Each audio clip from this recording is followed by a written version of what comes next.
Greetings and welcome to another exciting episode of Dead Level Discussions with your hosts Hellhound and Spellbinder. And I'm starting to think you guys don't like us that much, even though all the hard work we put into these videos. It's not enough people know about us. You have to excuse me, I just woke up like 10 minutes ago, so... How long have you been home? I'm still waking up. Since 4. Oh, okay. Yep. Today we're going to talk about the movie adaptions based on Stephen King books. I just want to say right off the bat, we know most of the books are better. In fact, probably all of them are better. The books are always usually superior to the movie adaptions, so I just want to get that out of the way. So we're not going to spend the entire video comparing and saying, you know, it should have been more like the book. Because already we know the books are better. They're the superior version, and but a lot of the adaptions are really good, and we're going to talk about some of our favorites and, you know, things that could have been improved on. We were going to do the comparison, but then again, we don't need like 3 hours of sitting here waiting for video to upload. There's too many people who do that anyway. The books are better. We already know that. Moving on. The original books are better. Yeah. I'm not a huge fan of his modern stuff, but he's still a genius, still a horror master. If you watch my Creep Show video, then you'll know I'm a huge Stephen King fan. I personally think he's given up. Really. Stephen King? Yeah. Yeah. I mean, you know, every author has kind of their yeah, but now it's like, since he's done the Dark Tower series, it's like it's beating a dead horse over and over with every new book. I agree. But, you know, he'll always have his old stuff. But what are some of your favorite Stephen King movies? I would have to say Carrie, Cujo, Salem's Lot, Christine, and what's the other one? There's not a lot that I really like, so it's kind of hard to pick 5, but those are the top 4. Because, like, those were actually good. Yeah, I agree. Cujo, I think, was the best out of all of them, because that followed the, like, book close enough that, like, you know, you wouldn't even know the difference if you read it. I think Pet Sematary followed the book pretty closely. Like, I mean, it left out, like, you know, the spirit in the woods and stuff. Well, no, the one problem with that... And Gage didn't talk as much as he did in the book. Okay. The problem with that movie is, though, like, the book was, like, all about build-up to that. Yeah. And that was the payoff. But when you do the whole movie's payoff, it hurts the whole movie. That's true. But that movie did scare the crap out of me when I was little. Zelda, any scene with Zelda in it was just...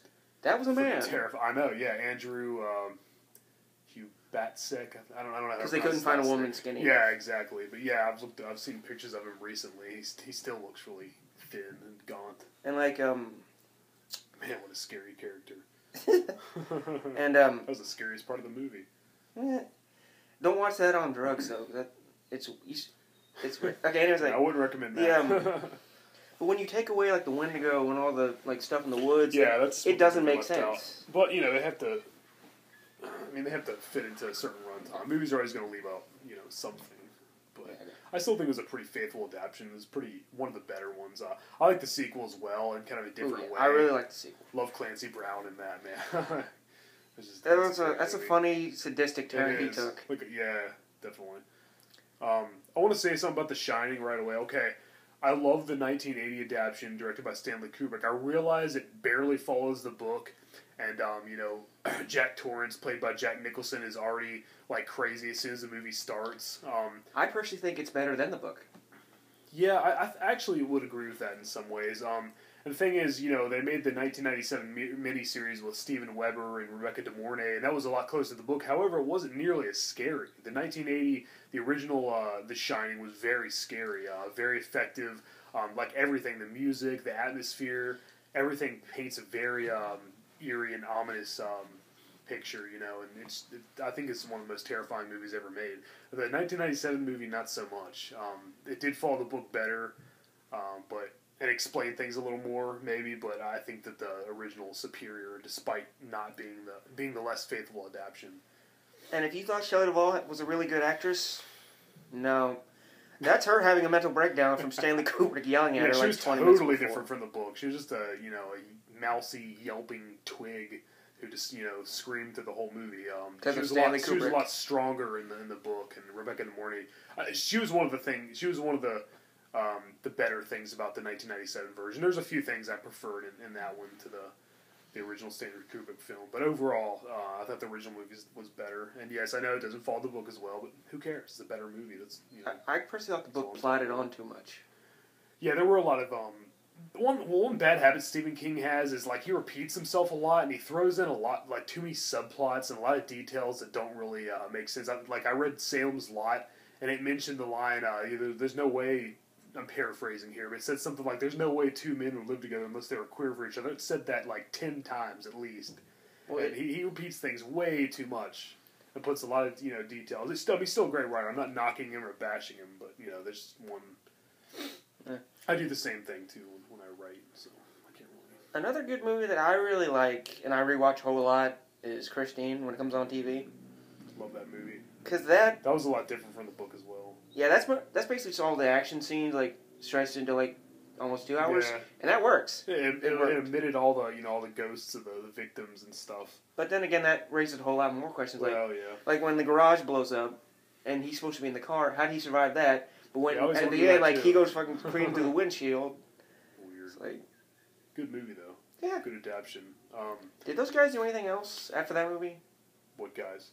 The guy Dennis Gordon and that other guy. Oh yeah. I can't think of anything off the top of my head. I know the guy who worked in the mechanic or the guy's boss that worked in the auto shop. He played the vampire actor on Gremlins 2. I actually thought that was like Grandpa Munster. No, it wasn't Al Lewis from the Munster. It was an impersonator. He wanted to look like him. You know what would have made Christine better? What? Is if Jeffrey Combs had played Arnie. That would have been awesome. He would have made a great Arnie. Yeah. He's a great actor anyway. I love everything he's in, We need a Reanimator video. What's that? We need to do a Reanimator video. Yeah, we should. I mean, I did a review of it, but yeah, we should do one. I fucking watched love all those movies recently. Me too. I wish they'd make House of Reanimator already. Or make another one, But anyway, back to Stephen King. I want to get out of the way. The only books that I've read are, let's see, Carrie, Salem's Lot, The Shining, Christine. I've read It.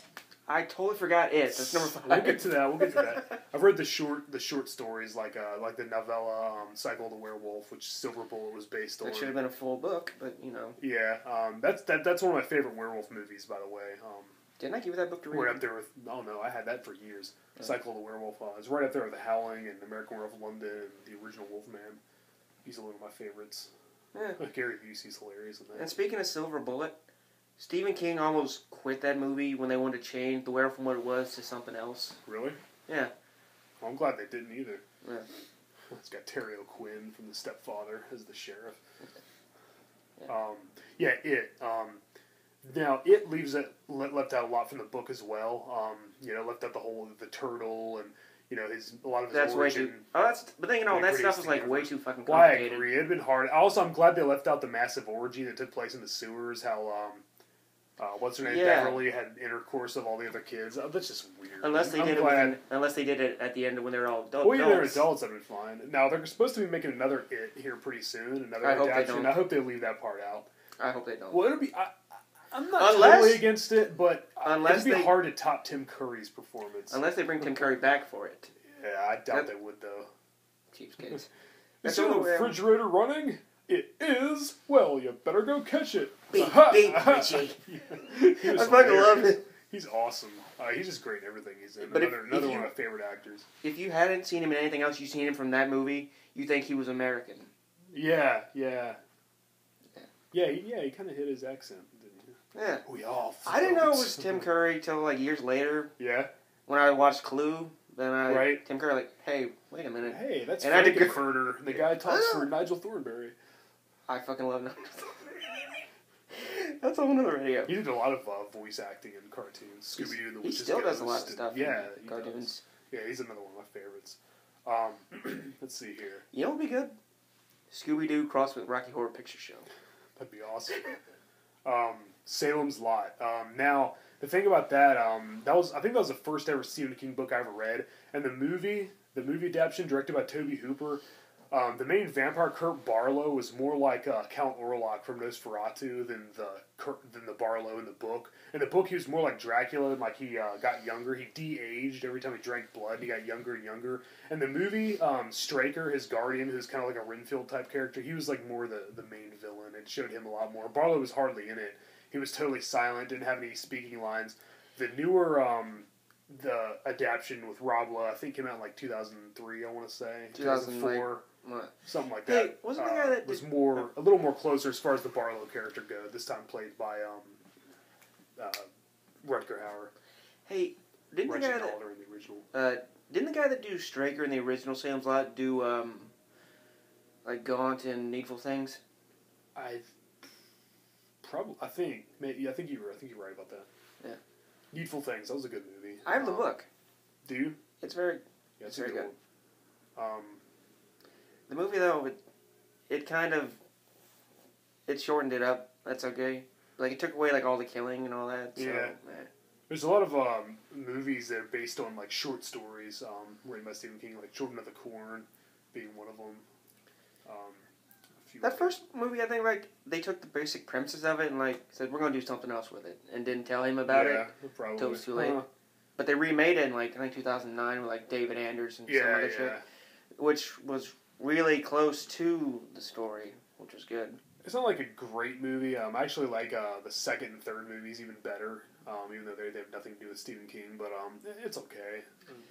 The second one though, I had to really wonder. I thought like in the first Sacrifice. I thought the first movie, like, he had them all, like, under mind control or something. Yeah. But then the second one's like, they're just evil. Like, oh, okay, that kind of, like, ruins the ambiguity of yeah, the whole I thing. agree. What do you think about Thinner, which is, the one he wrote under his pen name? Richard Botman, I believe, was the name he used. It was okay. The movie adaptation. See, the thing about the... didn't the book just end with...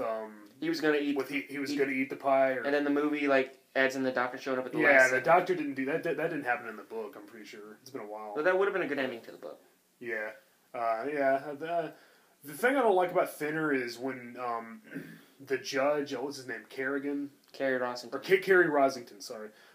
When the wife's describing his curse, like he's becoming like a lizard man, she's like, his eyes look like bits of tinfoil, and two holes, and the scales. Like, the way she's describing his transformation was really scary. It was really creepy. I was like, man, I just got chills, down my spine. My hair was standing up the back of my neck. And then it showed him. I was like, what the hell is that? I was like, that's not scary. It did? Yeah, it showed him the dream sequence. I mean, you could argue that's not what he really looked like because it was a dream, but I'm pretty sure they were supposed to... I missed that part because it was on TV, and I turned away to something else for a second. Well, so the evil gypsy said, said lizard with him, and then he said Thinner with the main character, and he said, played by Robert John Burke. He probably said boils with the cop. Yeah, that's what I was about to say. What did he say with the cop? Yeah, or he said boils or something like that. Yeah. Now, the description for the cop in the book is like, holy shit. It's like, because he's got them all over shape, like they're huge and small, like he can't shave. Oh, gosh. Yeah. I don't know. I don't know which one would be worse. Pimples. Well, yeah, but like... Especially like that. Yeah, but getting thinner and thinner and being erased and just wasting away to nothing would be pretty painful. Although, it is a good way to lose weight without trying hard. What's funny is, like, I don't know, the best diet ever. Eat all I want, still lose the weight. I'd rather have the lizard, because then, like, I can run around and, kill people. Well, yeah, like, that's not necessarily going to be, like, a deadly, I guess the boil would be cool, though, that, like, if you could, like, change colors like a chameleon. Yeah, like, you have lizard powers. So cool. Become a freaking superhero. There you go. But then again, you can't turn it off, so you're pretty much boned the next day. Now, Carrie has 3 adaptions now. The original 70s, was 76, I believe? 77. Yeah, something like that. What I understand is they call her ugly and she's fucking hot. Yeah, I mean, but she's believable as an outcast. The newest one with Chloe Grace Moretz, I did not see I don't believe that. Yeah. For one thing, in the book, Carrie is supposed to be kind of chunky. Like, they described her as totally different. I mean, I can still see Sissy Spacek being, being picked on and stuff in, like, different ways. Chloe Grace Moretz in the new one... she seemed kind of fat in that book. I mean, the movie. For some reason. I don't know. I didn't see the newest one. I did see the 2002 one. I liked that one. Yeah. I like the original best, though, honestly. I think all 3 of them kind of, differed from the book a little too much, but... you know something cool? The sequel sucked. The Rage Carrie 2 sucks. You know something cool? What's up? The gym teacher in the first movie played the mother on Broadway. Oh, yeah. And that is cool. I know. And I think Sissy Spacek was in, like, one show of it for something. Yeah? Yeah, but I'm not sure what her part was. Huh. Carrie was the That first was kind book of Stephen ironic, King though. wrote, wasn't it? Pretty sure Carrie was his first book. They threw Yeah. it away, and his wife talked him into releasing it. Yeah, that was Yeah, Pet good thing she Sematary. did. Oh, Like, was it? Yeah, well, actually, Pet Sematary would have been like his like he did in like 78 or 79. He like put it away because like it was a little bit too much. Oh. And, like that was like the only reason he published it because like he needed one more book for Doubleday because like his contract was up. Yeah. Sometimes they come back. That's a favorite of mine. The book is a lot different from the movie, but I kind of like the ending to the book better than the movie. Yeah. Because like it's not his brother comes back; it's a demon that looks like him. Oh yeah. And like it kills the researchers and like it disappears, but like when he's leaving the school, it's like he thinks it's still there, and that's what the line of the title means. Sometimes they come back. Yeah. Well, I know the storyline was a lot more complex in the book. Not really; it's more simplified. But then again, they never actually said how they came back, anyways. Oh yeah. Well, the movie didn't really explain that either. Yeah. It was cool though how like they had to make a sacrifice, like they'd take a student. That was an unusual ghost story because like other people could see them like in the classroom and stuff. Like they weren't aware they were ghosts. That was kind of. Wait a minute! I just thought of something. Okay, so they need a sacrifice to come back, right? Mm-hmm. Who did the first sacrifice to get the first guy to come back? That's what I always wonder every time I watch it. I mean, I guess you can assume they had a certain amount of power. They were able to do some stuff. I guess they just couldn't be visible to the rest of the world. I don't know. Well, actually, they could go invisible, like when they're chasing that kid on the bike. Well, yeah, nobody sees their car. I don't understand, like, at the end of the movie, like, how was their car stuck? It doesn't make any sense. I guess history just repeated itself or something. Yeah. It's pretty cool, though. The two sequels, not so much. Sometimes they come back for more, which the third one had, like, nothing to do with the story. It was totally weird. I thought they made, like, a couple sequels. Like, 3 or 4. Two of them. Just two. Sometimes they come back again, and then with Alexis Arquette, and then sometimes they come back for more. Yeah. Neither one of them were too great. I don't do sequels that much. Yeah. Usually sequels and Stephen King adaptions are... They technically shouldn't have sequels. Yeah, usually they're not. Like, man, he wrote a sequel to The Shining recently, Doctor Sleep. I haven't read it yet. I have. You've read it, really? I have it. Oh, cool. And it's... Man. Danny Torrance grown up. Yeah. I'd like to see like a return to the hotel, like the hotel rebuild or something. They go back to the hotel for the final fight in the book. That's cool. I'll have to check that one out. I'll let you borrow it. His modern stuff, but I'll have to read that one. Because honestly, I'm glad I didn't buy it. Yeah? It's a birthday present, so... Let's see. It's free. think of some more. I'm out of ideas. Because, like... That was great. I'm forgetting. As soon as I go to my room, I'm going to look at my movie shelf. I'm going to see some other seating. I'll be like, oh, I forgot to mention that one. Oh, I forgot to mention that one. Silver Bullet. We talked about that. No, yeah, okay. What else is there? There's still quite a lot. God damn it. I'm not a huge fan of Dreamcatcher. I don't like him, as I said, I don't like much of his newer stuff. That book didn't make any sense. Yeah, it was okay, I guess. Because he wasn't the name of the book, he was just sick. Yeah. What else? I didn't read Desperation. I've only seen parts of the movie. Oh, yeah? But Ron Perlman's supposed to be really good in it.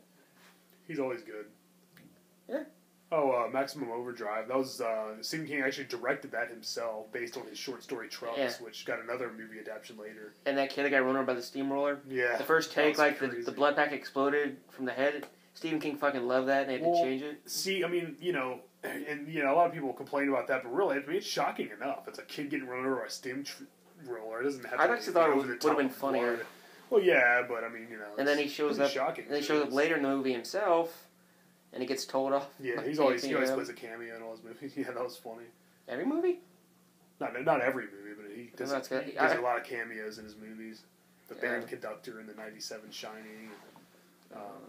Jordy Verrill, of course. A few others. Have you read the comic book to that? What? Creepshow? The Jordy Verrill comic. Which is, it's drawn because there's fucking Stephen King sitting there. That's what's cool about it. Oh, yeah? Yeah.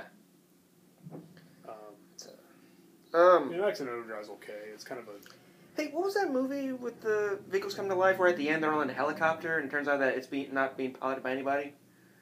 I can't think. You asked me that not too long ago, and I still don't know, but it sounds very familiar. It's not Trucks, is it? That was another adaptation of the same story that Maximum Overdrive was based on. It might be Trucks. I think it came out sometime in the 90s. And we reached the 20-minute mark, so we should probably You know what would have been a good up. Stephen King movie? What's that? The Black Car. Oh, yeah? Yeah. I think it's where he got the idea for Christine. There's actually a few still left that aren't, that haven't been adapted. We can't think of anything else. Yeah. The Long Walk would be a good book. There's a lot we left out, and I apologize if we had. The Running Man. Leave a comment, you know, with any Man. ideas we should have. Yeah, there you go. That, I haven't seen it. But, Because it's awful. I think we're out of time, so we should go ahead and wrap this up. See ya! So, until next time, don't forget to subscribe, and thanks for watching. We should do like a poll video. Yeah, how about this? If you did happen to watch this video, leave a comment telling us what we should cover in our next video. Your choice. If you happen to be watching, maybe, yeah. Your choices are either Kurt's a Cowardly Dog, pick something. Something we haven't done. What was one of the other things I said I wanted to do eventually? This and, something else. Yeah, there's a few different ideas I had, but of course, the camera's rolling, my mind draws a blank. Just pick something, we'll do it. Yeah, just leave a few ideas, or something, and then, maybe we can vote on them or something. I'm sure we're not going to have enough viewers to do that, but whatever. If you watch the video, you have to sit through the whole thing, do it anyway. Alright, thanks for watching. Peace.